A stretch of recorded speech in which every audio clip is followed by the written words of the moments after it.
Di Mekah, kaum muslimin hidup dalam penindasan. Mereka dipukul, disiksa, diusir dari keluarga, bahkan sebagian harus hijrah lebih dulu ke Habasyah demi menjaga iman. Namun perjuangan belum berhenti.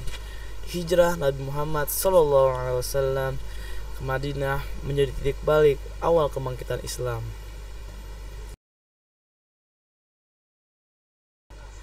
Tahun 13 kenabian, Quraisy makin gelisah. Islam semakin berkembang. Meski siksaan mereka semakin kejam. Para pemimpin Quraisy pun berkumpul di suatu tempat, yaitu Darun Nadwah.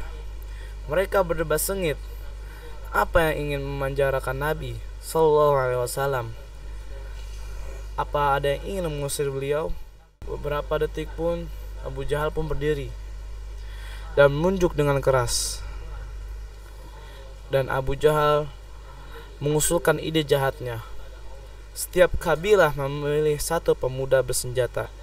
Bersama-sama mereka menyerang Nabi SAW hingga darahnya terbagi rata.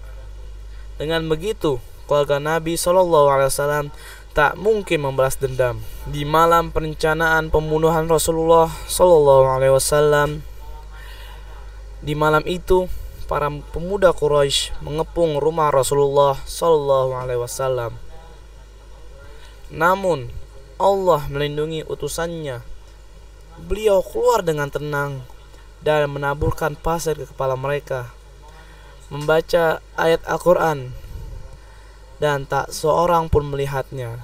Sementara di rumah, Ali bin Abi Thalib tidur di tempat beliau untuk mengelabui musuh.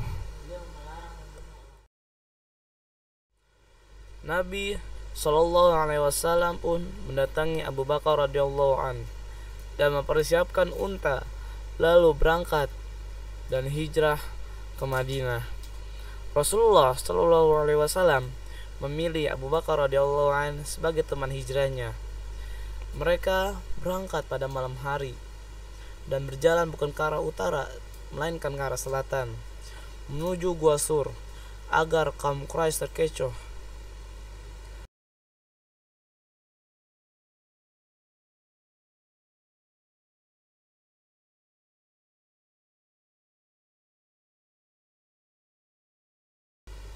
Selama 3 hari mereka bersembunyi di sana. Asma binti Abu Bakar setiap malam mengantar makanan, sementara Abdullah bin Abu Bakar menyampaikan kabar terbaru dari Mekah.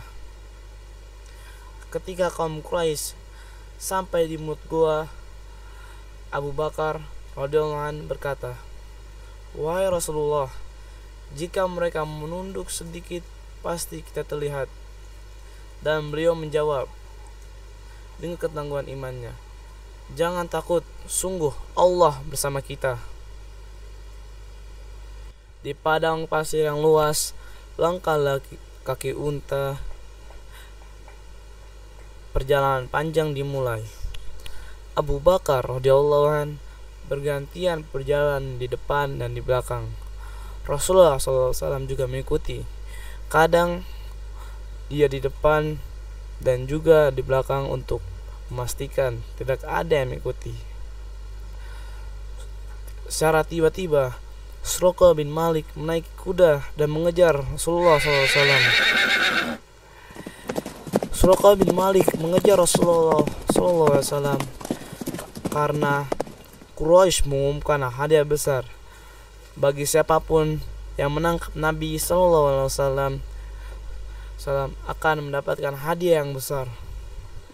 Suraqah bin Malik pun tergiur. Ia mengejar dan kudanya. Namun berulang kali kudanya terperosok ke dalam pasir. Ia ketakutan dan sadar itu pertolongan Allah. Lalu ia meminta jaminan keselamatan yang Rasulullah SAW kabulkan. Di tenda sederhana, Ummu Ba'ad duduk bersama kambing kurus. Dalam perjalanan, Rasulullah SAW singgah di tenda Ummu Ba'ad. Kambing kurus yang tak pernah mengeluarkan susu disentuh oleh beliau dengan izin Allah, lalu keluarlah susu yang deras. Ummu Ba'ad dan suaminya kagum hingga kemudian mereka masuk ke agama Islam.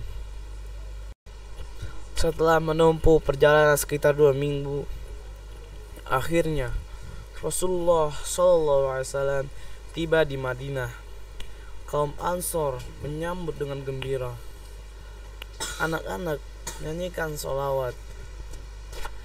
Dan saat itulah berdiri masyarakat Islam pertama yang dibangun atas dasar iman, persaudaraan, dan keadilan.